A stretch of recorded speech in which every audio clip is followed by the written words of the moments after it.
you're new in town or just new to this whole podcast thing, you're tuning in to Law by Night, the podcast that discusses all things vampiric with no fear of breaching the Masquerade. In this episode, we shall discuss the clanless Caitiff and Finnbloods, two of the most despised groups of vampires within the world of darkness.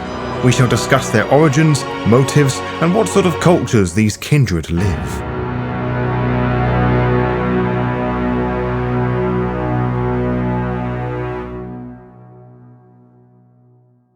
We have it tough as kindred, don't we? Many of the Nosferatu moan and complain about how they will never be accepted into our society simply because of the way they look. The Malkavians whine and grovel at the never-ending madness and the billion contradicting voices in their head telling them to dice and splice everything and nothing, making them the class clown at practically every Elysium. And the Ravnos sigh and resent at the clans who blame them whenever something goes wrong, because of their weakness to easily succumb to temptation. All of the clans have got something to complain about, something that makes them worse off than anyone else. What they like to forget is that they have all held lofty positions of power over the course of our history. The Caitiff have rarely held such luxury, and the Finnbloods have never had any positions of power, and I doubt they ever will. Do not give me that look, fledgling. I can tell you have given no thought to the clanless and duskborn. No, you have thought about them. You have just chosen to ignore them, seeing them as nothing more than rejects of Cain's blood, rejects by their sires, who are no different than, say, a gangrel who embraced a child, only to leave them to work out what was going on and never came back. There is more to them than that, I assure you, for they wouldn't be so feared as much. So, sit down, and let me educate you, child. I should clarify what exactly a Caitiff and Finnblood is. They are similar in the sense that they don't belong to a clan or bloodline per se, but it is like that saying regarding hot tubs. All Finnbloods are Caitiff, but not all Caitiff are Finnbloods. I will start with the Caitiffs, for narrative reasons. Caitiff or Caitiff is a complicated term, a term that holds two general meanings within kindred society. The first meaning is more of a political term than a classification of species. It can refer to those of flawed or unknown lineage, those abandoned by their sires, implying that the Caitiff was a mistake by their sire. Many of those unfortunate are considered Caitiff simply because they do not know which clan they may come from, because they have not been told. It is an arbitrary title and may refer to more specifically to an outcast. Whilst more common than the second meaning, it does not take long for those within a domain to work out what they are, so they are technically not clanless for very long. So why are they feared? For this I have to recite a passage from the Book of Nod for you, the Canaanite Bible as it were. This passage warns us of a prophecy regarding a sign of Gehenna's approach. Gehenna, as a reminder, is our apocalypse. And you will know these last times by the time of Finnblood, which will mark vampires that cannot beget. You will know them by the clanless, who will come to rule. This prophecy naturally causes great fear within members of the Sabbat, who live to fight against Gehenna, the antediluvians and their alleged puppets, the elders of the Camarilla, which may explain why they would insist that Gehenna is a wild sycophancy.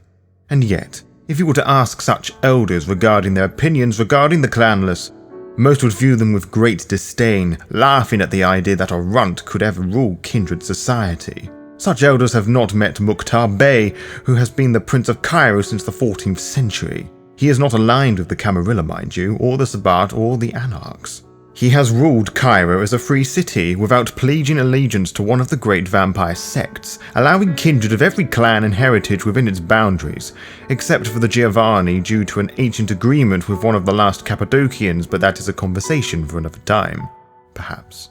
Mukhtar Bey is a Caitiff with no known sire, a Caitiff with great power, one who would fall under the second meaning of the term Caitiff, which is how I and most would define a true Caitiff. These vampires have no inherent clan weakness, besides being incredibly suspicious to those who know them as a Caitiff because of, prophecy and apocalypse paranoia. Otherwise, none of the typical clan markers apply to them. Now, I am told by a rather gentlemanly scholar that the Settites would claim Mukhtar as one of their own, but the only discipline we're aware Mukhtar possessing that is shared with the ministry is presence and obfuscate. He also possesses Auspex and Caitiffs, in addition to fortitude, dominate, and celerity. It wouldn't surprise me if he had more, being a powerful elder, but that is not the point I'm trying to draw your attention to. I possess disciplines beyond obfuscate, potence, and animalism. Just think how I got you to sit down and knew you'd been ignoring the Caitiff. For me to learn those out-of-clan disciplines, I have to devote more concentration to improve my understanding of a discipline. The point I'm trying to draw you to is that somehow he is more versatile than other kindred with the prefix of clan of his stature. Somehow, this Caitiff's blood is more fluid, for lack of a better term, to freely manipulate these disciplines. Now, he is no powerhouse, mind you. He may win a clean fight with another elder if such a term truly exists.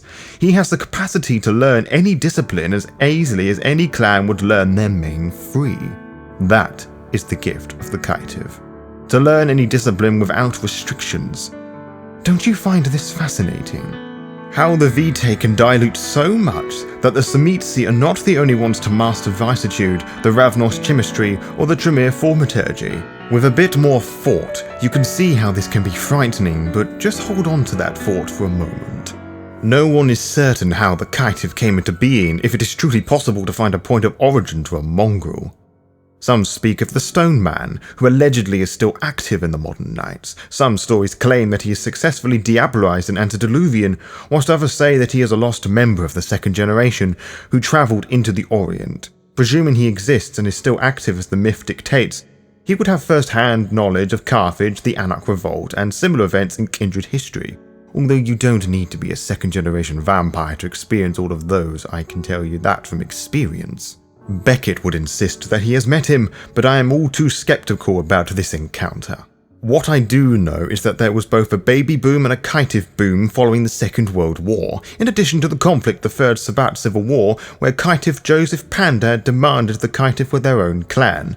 They won, granting them the names the Pandas. This would have involved some sort of Sabbat mass embrace, resulting in Caitiff of an unusually high generation, generations 14 to 16, when the blood of Cain became too weak to pass on any consistent characteristics. These kindred of generations 14 and beyond are what we call Finbloods, and, like the Caitiff, have no inherent weaknesses and have become much more common in the 21st century, the former going by the new Duskborn title in some Anarch circles. Why this is the case, I care not. In any case, they are just as, if not more, feared and loathed by the sects than the Caitiff. They are the Finbloods on the prophecy I read to you earlier. In 2009, the Camarilla's Inner Circle issued a proclamation that all Finbloods must be branded or tattooed with the mark of the crescent moon, either inked in by a Tremere tattoo artist or scorched with a beam of sunlight. Now, doesn't that sound familiar? A group of individuals permanently branded for what they are by a large senile dictatorship? For a time, the Finbloods could be described as weaker versions of their parent clan. They had access to the disciplines of their sires, but could only muster so much. Their blood was just not strong enough to use the full extent of their disciplines. It would also be right to assume that many Finbloods cannot create blood bonds. Some can, though. In more recent years, however, the most recent Finbloods are unable to access disciplines at all for the most part. Or at least, not in the same way that you and I might.